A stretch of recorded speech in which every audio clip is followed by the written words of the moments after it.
Rika, Oui. tu as plusieurs casquettes, Oui. agent de sensibilisation, Oui. vice-présidente, et que sais-je encore. Mais comment tu arrives à porter toutes ces casquettes en même temps? Je pense que le lien se fait naturellement. Puis lorsqu'on voit qu'est-ce que je fais à tous les jours, puis qu'est-ce que je fais le soir, c'est une continuité. Dans le fond, c'est toujours pour les jeunes.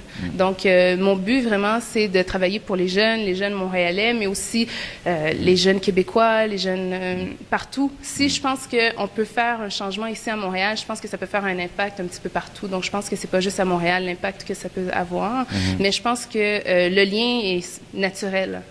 Rika, Oui.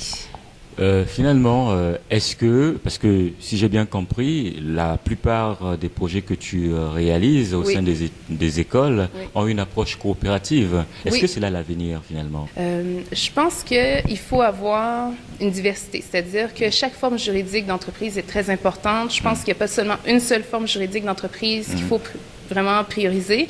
Je pense que ça dépend du service que les gens vont offrir, ça dépend du produit que les gens vont offrir. Donc, je pense qu'il faut vraiment y aller avec ça. Cependant, auprès des jeunes, lorsqu'on commence à leur apprendre à travailler en équipe, puis à travailler avec les forces de chacun, l'aspect coopératif au début du projet est très important. Je pense que c'est important de leur montrer, c'est important de leur apprendre ça. Par la suite, peu importe la forme juridique qu'ils vont décider de prendre avec leur entreprise, ça, c'est vraiment leur propre choix.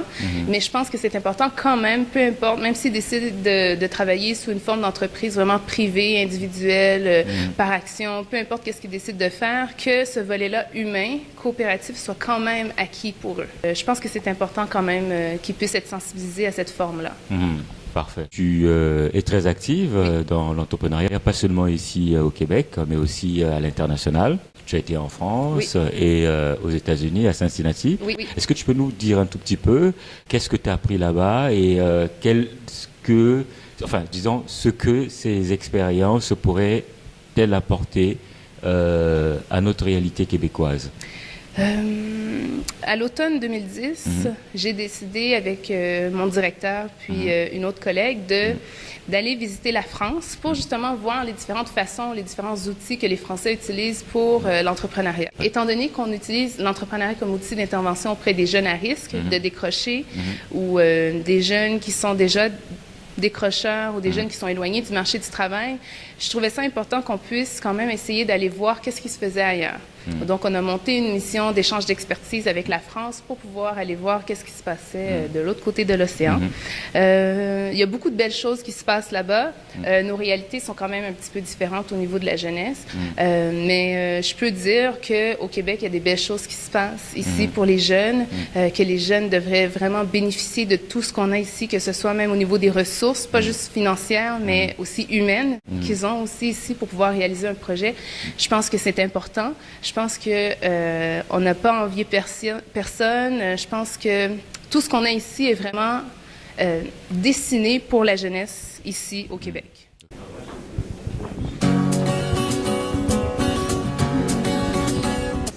Tu travailles avec des jeunes de 16 à 35 ans. Oui. 16 à 35 ans, ça fait plusieurs générations. Oui. Est-ce que c'est, au fond, riche en diversité? Oui, puis c'est important qu'elle soit riche en diversité parce qu'on travaille en entrepreneuriat de différentes façons avec différentes catégories d'âge, mais elles amènent aussi quelque chose de différent. Puis je pense que c'est ça qui est important, puis c'est ça qui fait en sorte que l'économie ou la société est intéressante, c'est parce qu'elle amène chacune des générations amène sa propre couleur. Donc je pense que c'est important, puis c'est nécessaire. Excellent. Est-ce que il t'arrive de développer donc des projets avec de ceux qui ne sont plus jeunes versus une autre... Qu'est-ce que j'essaie de faire beaucoup avec les jeunes, c'est vraiment de leur amener l'expérience d'un entrepreneur qui est quand même assez près d'eux. Donc, pour qu'un jeune puisse se sentir touché, souvent, il faut qu'il voit un entrepreneur qui a sensiblement vécu les mêmes situations qu'eux, mais non plus qui ne sont pas trop loin de leur... qui sont pas trop loin d'eux. Donc, qu'est-ce qui est important pour un jeune, à mon avis, c'est de voir un jeune entrepreneur qui est près de sa réalité. Donc, souvent, on fait beaucoup appel à des jeunes entrepreneurs qui viennent juste de démarrer pour qu'ils puissent venir parler de leur expérience, venir parler de leur cheminement. Mais c'est aussi important qu'un jeune puisse voir aussi l'expérience d'un entrepreneur qui est plus âgé, justement, qui a beaucoup plus de vécu, pour qu'il puisse voir, puis faire une connexion aussi. Donc, je pense que l'appel d'une génération plus vieille ou plus expérimentée, j'aime mieux dire, c'est important aussi pour les jeunes de le voir. Cependant, parfois, certains jeunes, pour les accrocher à quelque chose, il faut que cette personne-là soit plus près de leur réalité. Donc, on essaie de faire un mélange des deux. Alors, Rika, oui. Tu as un travail formidable, un travail colossal dans des écoles et des organismes. Ce travail va certainement apporter beaucoup de fruits. Alors, je vais te demander d'être un peu futuriste.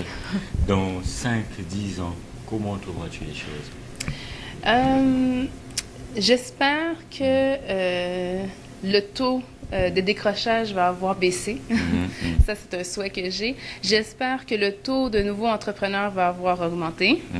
Ça, c'est quelque chose que j'aimerais. Mais j'aimerais ça aussi que beaucoup plus de personnes, beaucoup plus de jeunes puissent poursuivre puis réaliser leurs rêves. Je pense que c'est ma priorité pour moi. Là, ça serait que chacun d'entre eux puisse avoir la chance de réaliser leurs rêves, que ce soit de poursuivre des études universitaires, que ce soit de créer leur propre entreprise, que ce soit de reprendre une entreprise qui existe déjà.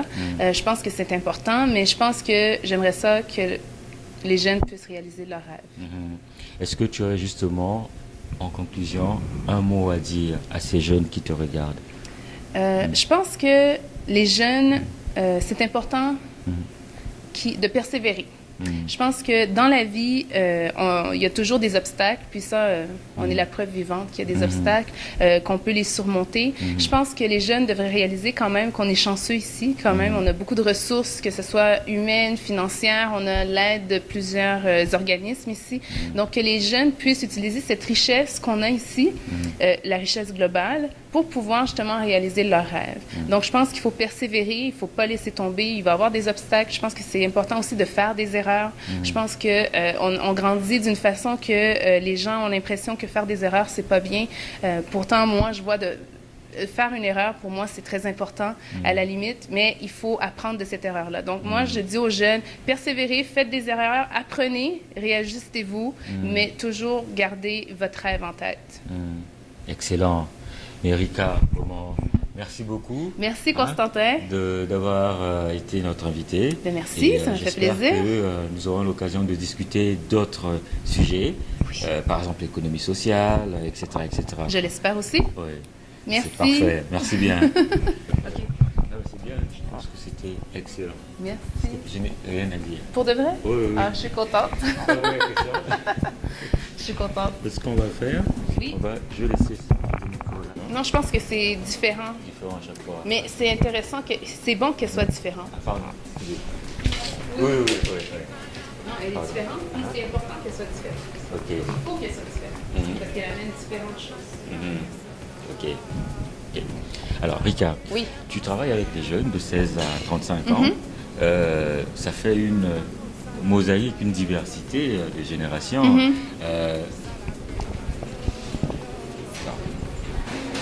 Mais tu sais, qu'est-ce qu'il faut faire dans ce cas-là? C'est vraiment fermer, arrêter de filmer, puis lui faire penser que ça continue. Oui. Tu viens d'être réélue pour un second mandat de 2 ans comme vice-présidente. J'ai été réélue en tant que représentant élu. Par la suite, il va y avoir des élections pour l'exécutif du Forum jeunesse de l'île de Montréal. Mais oui, j'étais présidente, j'étais vice-présidente. Tu vas être présidente. Je vais voter encore par procuration. Ok. Oui. Bonjour. Aujourd'hui, nous avons le plaisir de recevoir Rika Valmera-Michaud, qui est agent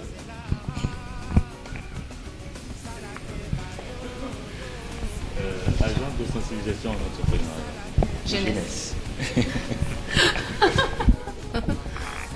C'est bon, Constantin? Oui.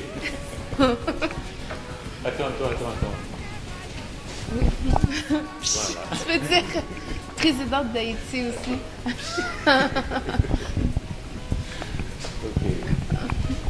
Bonjour, aujourd'hui nous avons le plaisir de recevoir Rika Valmera-Michaud, qui est agente de sensibilisation en entrepreneuriat jeunesse et présidente d'AIT. Non, je reprends.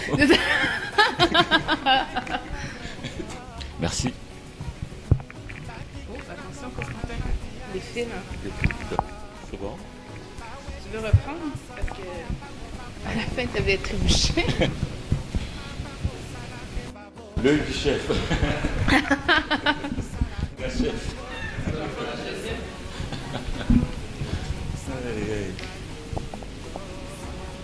On va s'asseoir ici, Constantin? Ils nous diront où est-ce que c'est.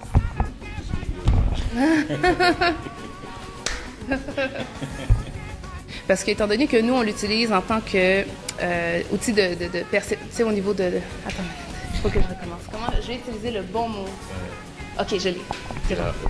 Ok, bon. C'est pas grave. Je m'attendais à quelque chose, puis là, j'ai entendu ça, je dis quoi? Ah, il y a des gens, hein? Ouais. C'est bon? On est prêts? Oh, oui. Go, Constantin! Allez. Non, désolé, parce que quand je commence à rigoler... Ah non, mais c'est bon, c'est bon. Tu es prête? Moi, je suis toujours prête. Toujours. Bon. C'est... Zen. Ok. Voilà. Alors. Attends, je vais juste voir si ma veste, c'est bon? C'est parfait. Et après, tu imagines, je fais ceci. Puis par la suite, j'ai monté au niveau de la gérance. Mhm. Est-ce qu'on peut recommencer ça? Oui. Ok. Ah, mon Dieu. Oui, Constantin.